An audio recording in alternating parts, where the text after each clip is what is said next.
Baik, kita akan lanjutkan kuliah imunologi sitokin dengan pembahasan kelompok sitokin selanjutnya, yaitu tumor necrosis factor, ya, TNF.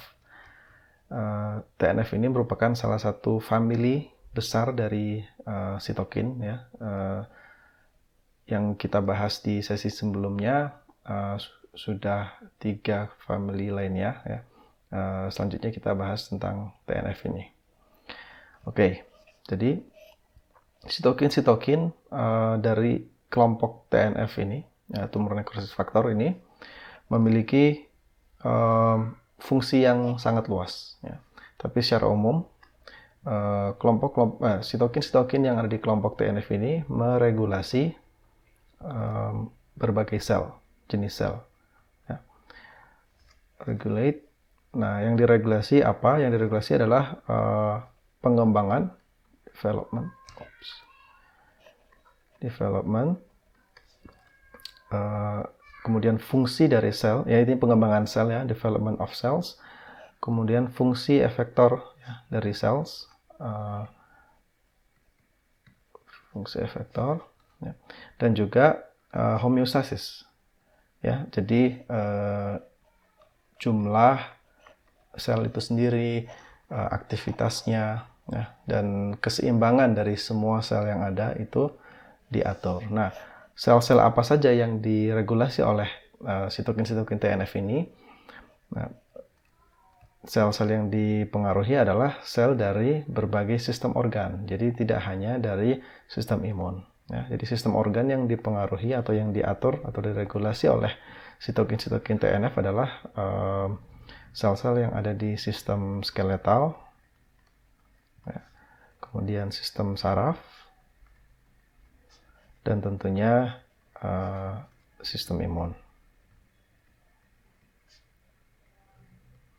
Oke. Nah, secara garis besar,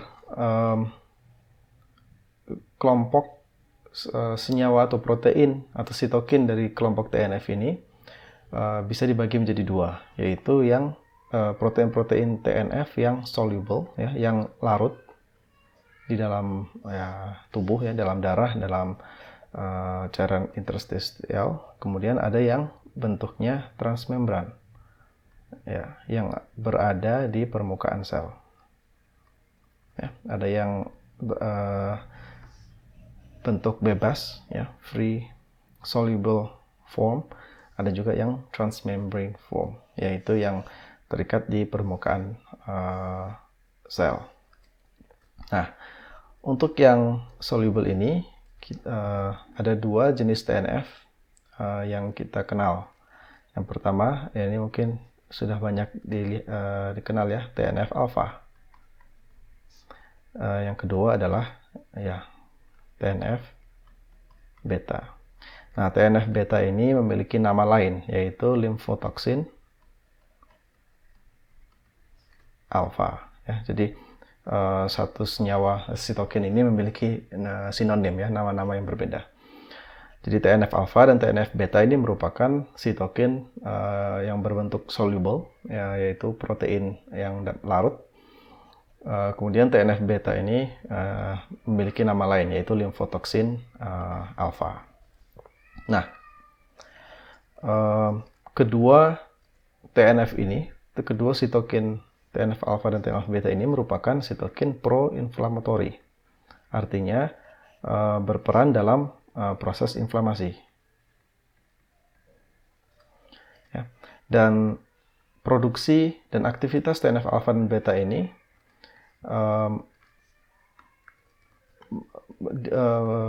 sebagai respon terhadap berbagai hal, ya. Tentunya pertama, kalau ada inflamation.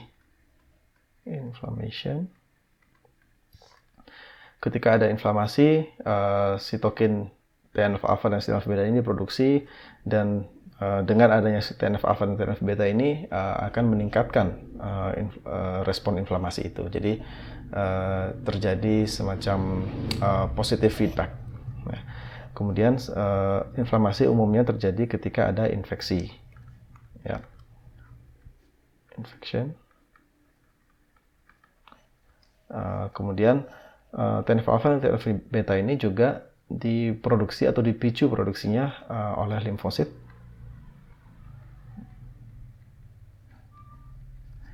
dan juga oleh makrofag yang telah aktif, activated macrophage. Oke. TNF alpha TNF beta ini fungsi utamanya adalah untuk membantu proses inflamasi, ya, pro-inflammatory. Jadi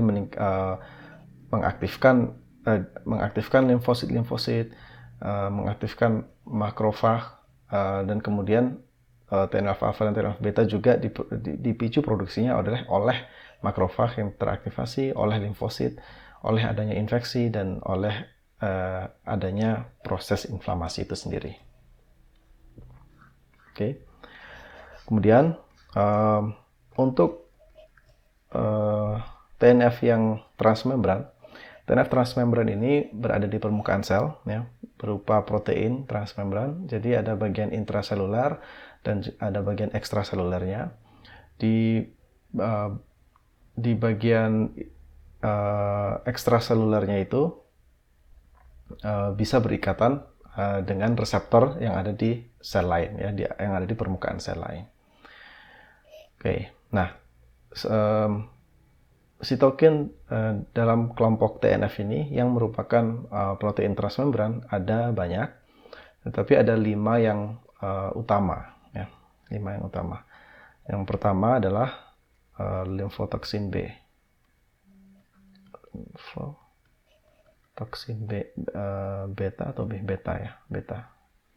Nah, kalau tadi limfotoksin alfa merupakan protein soluble yang kita kenal sebagai TNF beta. Nah, limfotoksin beta ini merupakan TNF protein transmembran. Nah, fungsi dari limfotoksin beta ini adalah untuk memicu atau ya men-trigger diferensiasi dari limfosit. Nah, jadi lymphocyte differentiation. Oke, itu yang pertama. Kemudian yang kedua adalah yang disebut B cell activating factor. Nah, ini kita singkat sebagai BAFF. BAFF. Ya, dari namanya kita bisa tebak, ya, fungsinya apa, yaitu mengaktifasi sel B. Activates B cells. Oke, jadi ketika terjadi aktivasi sel B yang berperan adalah sitokin TNF beta ini, yaitu BAFF, ya, BAFF. Kemudian yang ketiga ada yang disebut, ini agak panjang namanya, A proliferation inducing ligand. Nah, ini singkatannya APRIL.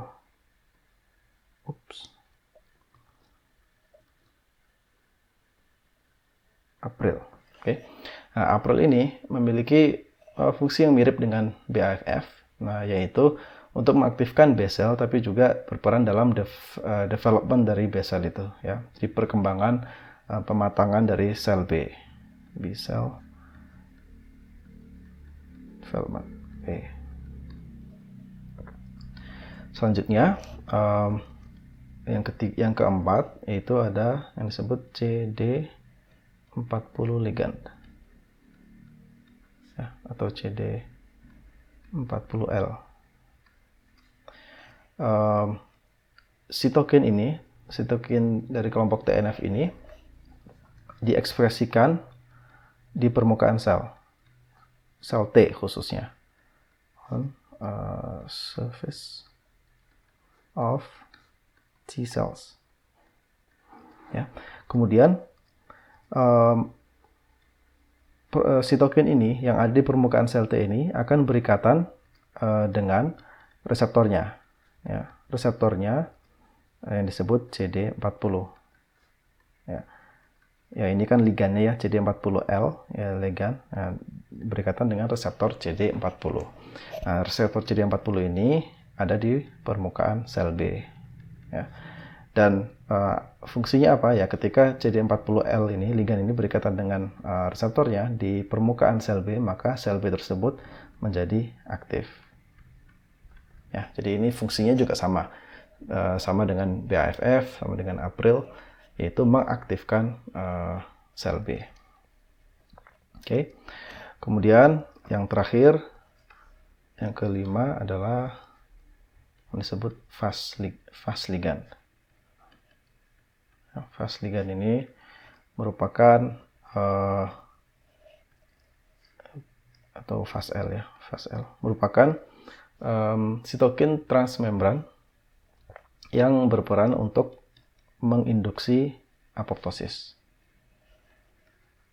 Oke, jadi ketika limfosit atau sel-sel sel sistem imun lainnya diinduksi untuk mati, ya, untuk apoptosis, yang berperan salah satunya adalah sitokin fast ligand atau fast L ini. Ya. Nah, jadi dari semua fungsi yang kita lihat di sini, fungsi dari dari sitokin dari kelompok TNF ini, kita bisa lihat bahwa fungsi sitokin dari kelompok TNF ini sangat penting. Ya.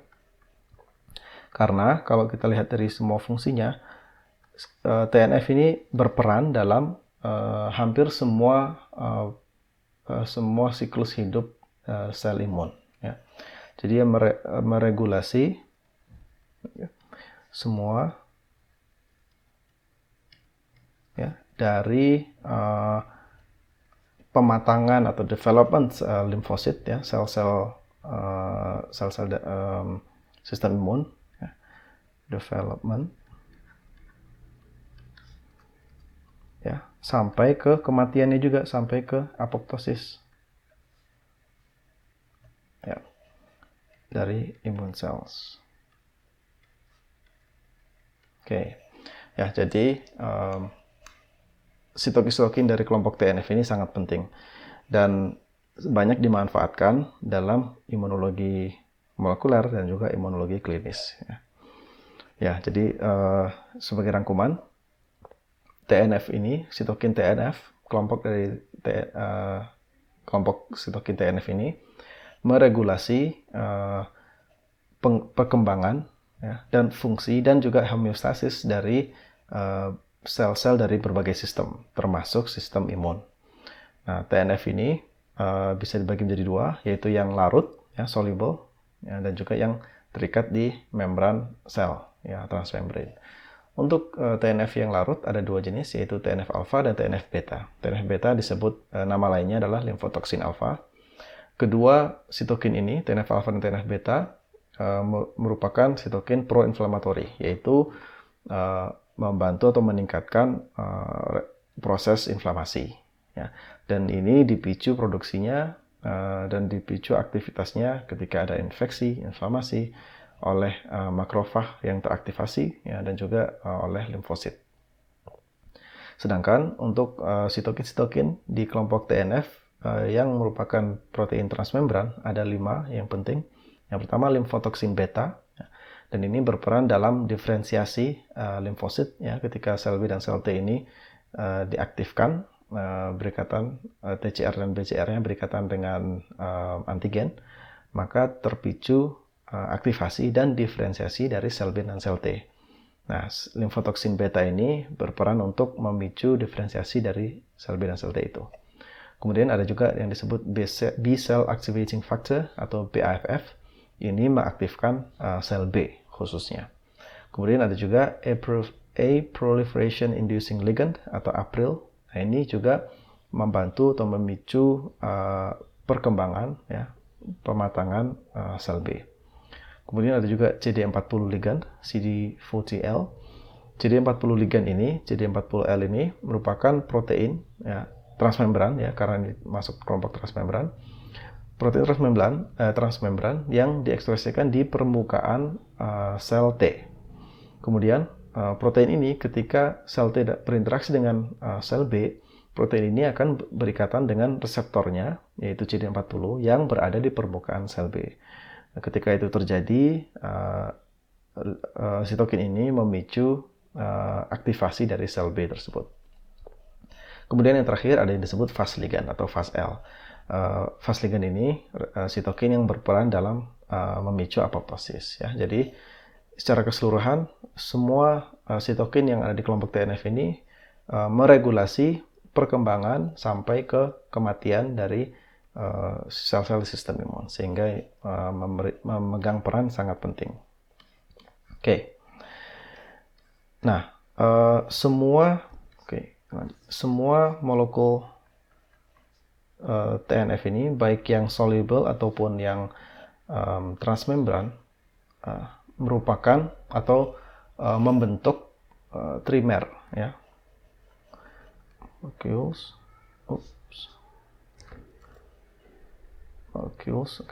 form trimers, membentuk trimer ketika aktif, ya.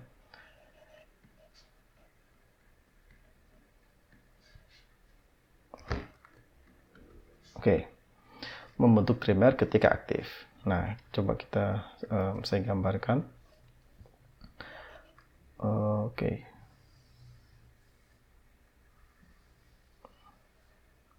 Baik yang TNF soluble ataupun yang transmembran berikatan dengan reseptor dari TNF yang berada di permukaan sel. Ya. Jadi di sini saya coba gambarkan reseptor dari TNF ya. Jadi ini misalkan contoh reseptornya.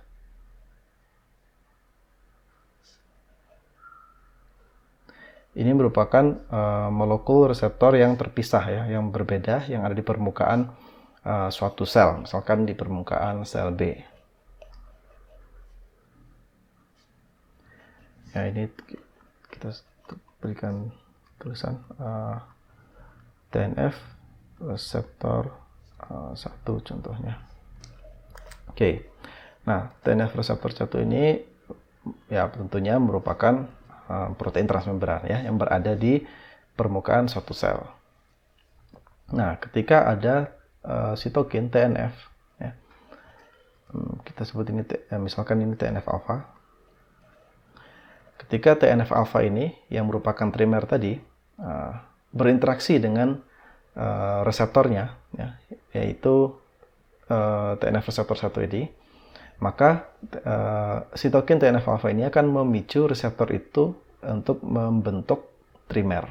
Ya. Jadi pengikatan ligand ini ke reseptornya akan memicu reseptornya juga untuk membentuk trimer. Jadi terjadi trimerisasi.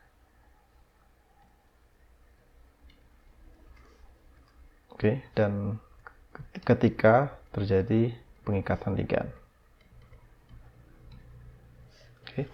Nah, coba saya gambarkan.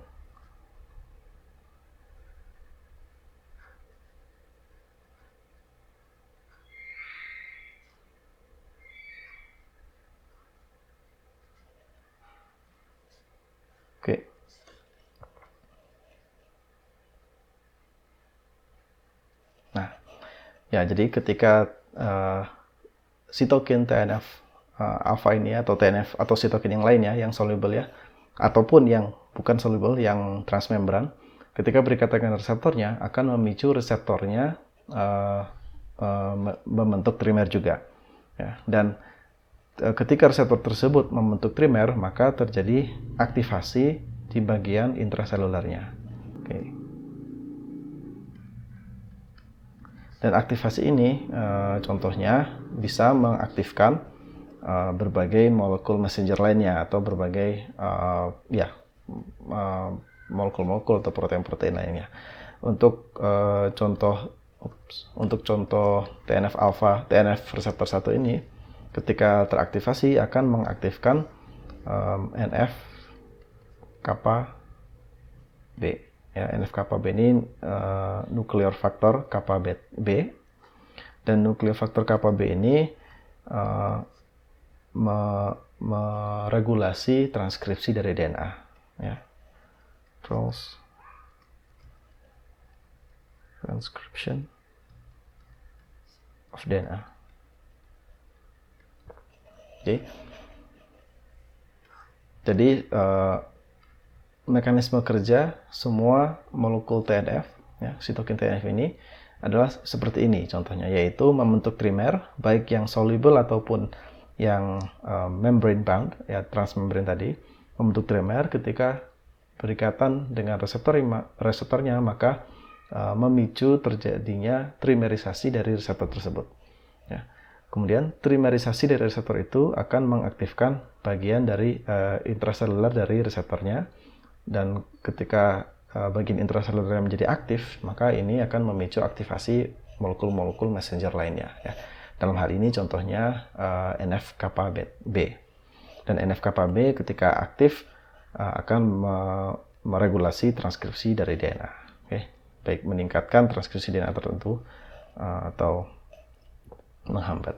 Nah, kalau kita lihat reseptor-reseptor sitokin TNF ini seperti ini strukturnya, ya, secara umum, yaitu ada bagian ekstraselulernya dan juga ada bagian intraselulernya. Nah, di beberapa kondisi reseptor tersebut dapat lepas dari membran, ya. Jadi misalkan seperti ini. Di beberapa kondisi reseptor bagian ekstraseluler dari reseptor TNF ini bisa lepas, ya, bisa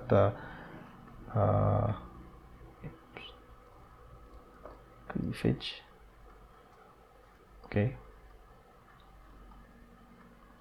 Dan ketika bagian ekstraselulernya lepas, ini akan menjadi soluble, ya, menjadi larut. Nah, tetapi karena dia larut, karena strukturnya masih sama, tidak ada perubahan, maka bagian ekstraseluler dari reseptor ini masih bisa mengikat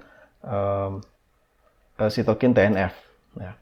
Tetapi karena dia lepas dari bagian intraseluler, ya, maka pengikatan molekul sitokin TNF ke reseptor ini yang sudah lepas dari membrannya itu tidak akan memicu aktivitas apapun, ya, sehingga reseptor yang soluble seperti ini, yang lepas dari bagian intraselulernya ini, menjadi decoy, menjadi reseptor decoy, yaitu bisa berikatan dengan sitokin TNF, namun tidak akan memicu respon seluler.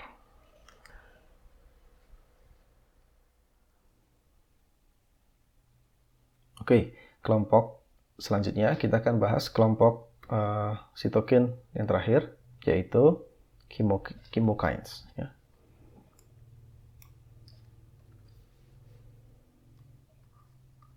Chemokines. Oke. Chemokines ini merupakan sitokin protein berukuran kecil, ya, memiliki fungsi utama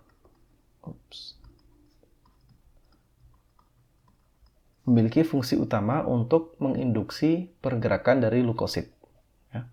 Jadi induce the directed movement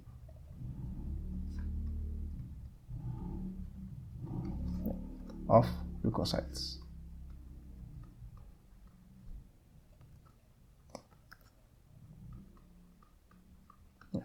Nah, si chemokines ini merupakan protein kecil, ya.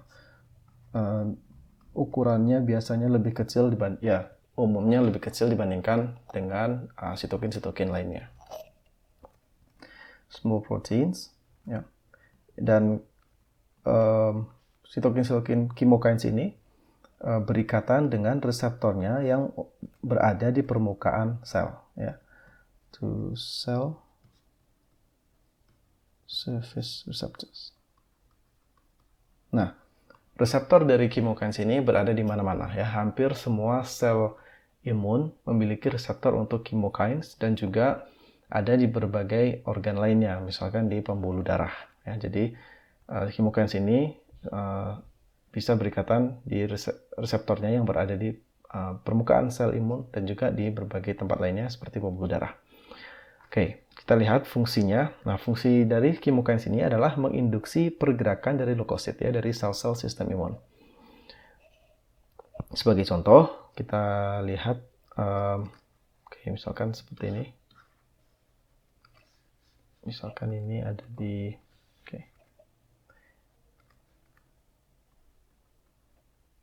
chemokine source. Jadi misalkan di sini ada sumber dari chemokine ya, yaitu sumber chemokine-nya bisa berupa sel ya atau apapun yang memproduksi chemokine tersebut ya. Jadi di dekat sumber chemokine ini, maka ketika chemokine ini diproduksi akan dilepaskan ke sekelilingnya ya. Di sekeliling sel tersebut atau sekeliling sumber tersebut, maka di sekitar sumber chemokine ini konsentrasi dari chemokine-nya akan tinggi. Kemudian chemokine ini, protein ini akan berdifusi ya, karena dia terlarut ya. Dia akan berdifusi ke ya menjauhi dari sumbernya dan juga bisa terdistribusi melalui pembuluh darah. Nah, jadi semakin dekat dengan sumber chemokine ini, maka konsentrasinya semakin tinggi tentunya ya. Dan semakin jauh konsentrasinya semakin kecil, semakin rendah ya. Jadi ini ada yang disebut gradient konsentrasi. Concentration gradient. Jadi di daerah yang dekat dengan sumbernya konsentrasinya tinggi dan di daerah yang jauh konsentrasinya rendah. Nah, kemudian protein-protein chemokines ini akan berikatan dengan permukaannya dengan reseptornya yang ada di permukaan sel ya. Misalkan ini di permukaan sel darah putih ya, sel limfosit. Nah, ketika protein chemokine ini, sitokin chemokines ini berikatan dengan reseptornya, maka ini akan memicu sel tersebut ya, untuk bergerak. Ya. Bergeraknya akan mengikuti arah dari gradien konsentrasi. Nah, pergerakan suatu sel mengikuti gradien konsentrasi chemokine ini yang dipicu oleh pengikatan chemokine di permukaan sel tersebut disebut kemotaksis. Ya. Nah, jadi setiap kali ada pergerakan sel leukosit dari satu tempat ke tempat lain, itu pasti chemokine ini berperan. Ya. Sebagai contoh, jadi misalkan di bone marrow ya, di sini ada bone marrow, kemudian organ lainnya thymus, kemudian organ sekunder spleen atau lymph nodes. Oke. Oops. Nah, misalkan sel T ya, di bone marrow sel T ini yang diproduksi ya. T-sel ini akan diproduksi di bone marrow. Tapi kita tahu bahwa sel T ini tidak mematang di bone marrow ya. Dia diproduksi di bone marrow, tetapi matangnya ada di thymus. Ya. Makanya disebut sel T ya, dari thymus. Tempat pematangannya. Kemudian setelah sel T ini diproduksi di bone marrow, dia akan berpindah ke sel T naif ini berpindah ke thymus. Di thymus terjadi pematangan, ya, pematangan sel T naif. Kemudian setelah sel T tersebut matang, akan pindah ke organ limfoid sekunder, yaitu di spleen atau di lymph nodes. Ya.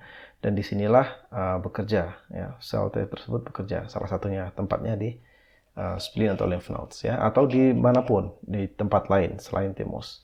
Nah, pergerakan sel ini dari tempat dia diproduksi ke tempat dia matang, kemudian ke tempat dia bekerja, ini semua diarahkan oleh chemokine, ya, chemokines ini. Ya. Jadi migration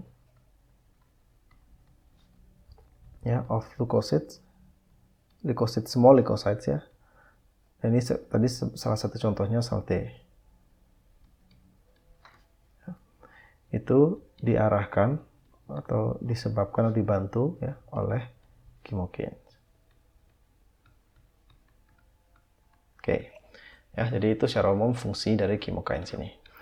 Nah, kalau secara struktur, chemokines ini sekelompok senyawa yang membantu mengarahkan pergerakan leukosit. Nah, karena kelompok senyawa, maka banyak sekali senyawa kemokin ini. Sitokin dari kelompok kemokin ini sangat banyak. Nah, dari segi struktur ada kemiripan. Kita bisa kelompokkan sitokin yang ada di kelompok kemokin sini berdasarkan strukturnya. Ya. Jadi ada beberapa subkelas kelompok, kita sebut kelas. Setiap subkelas ini atau setiap kelas ini, subkelompok dari chemokines ini memiliki struktur yang khas ya. Jadi memiliki structural signature.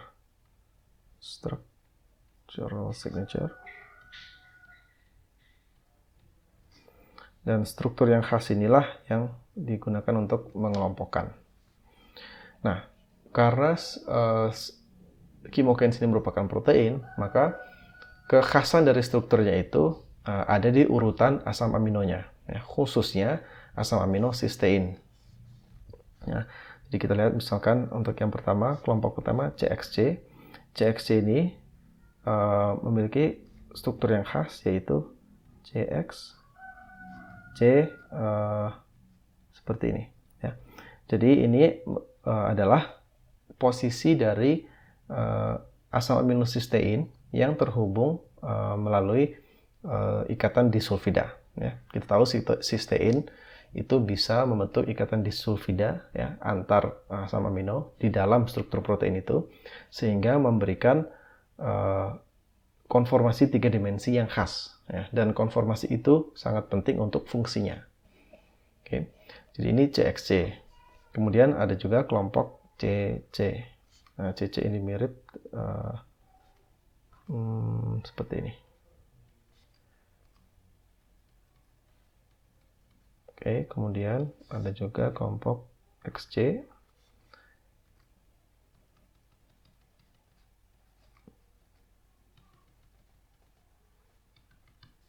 Dan terakhir ada yang kelompok XC, X3C.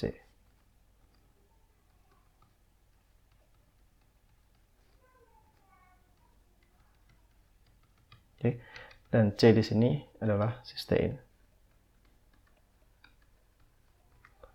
Ya, asam amino sistein. Oke. Jadi ini adalah sitokin di kelompok chemokines. Sangat berperan untuk migrasi leukosit. Nah, kalau kita kembali ke contoh tadi, ya, salah satu tempat ini terjadi adalah ketika ada jaringan yang terluka. Ya. Ketika ada jaringan yang terluka, maka terjadi inflamasi di situ. Proses inflamasi dipicu karena untuk mencegah terjadinya infeksi oleh bakteri ya. Ketika jaringan ada terluka, terekspos ke lingkungan, maka ada kemungkinan bakteri patogen masuk ke dalam jaringan tersebut, sehingga dipicu oleh sistem imun untuk terjadi inflamasi di daerah tersebut. Nah, ketika terjadi inflamasi, salah satu hal yang terjadi adalah migrasi sel-sel sistem imun, ya, beberapa leukosit keluar dari darah dan masuk ke jaringan yang inflamasi tersebut. Ya, maka yang terjadi adalah, jadi misalkan ini darah ya, pembuluh darah, wall of blood vessel. Ya, di salah satu tempat ini terjadi, chemotaxis ini terjadi, yaitu pembentukan chemokine di jaringan yang terluka itu. Kemudian chemokine tersebut akan berdifusi melewati pembuluh darah, masuk ke dalam darah, berikatan dengan reseptor yang ada di permukaan sel leukosit, sehingga sel leukosit itu akan terpicu untuk bergerak, ya, terjadi chemotaxis mengikuti gradien konsentrasi. Dalam hal ini gradien konsentrasinya adalah konsentrasi tinggi di jaringan yang terluka dan konsentrasi rendah di dalam darah, ya, sehingga sel leukosit ini akan keluar dari dari pembuluh darah dan memasuki jaringan yang terjadinya luka atau inflamasi itu. Oke, jadi ini sebagai penutup untuk topik sitokin bagian kedua, lanjutan dari sesi sebelumnya. Baik, terima kasih, sampai jumpa.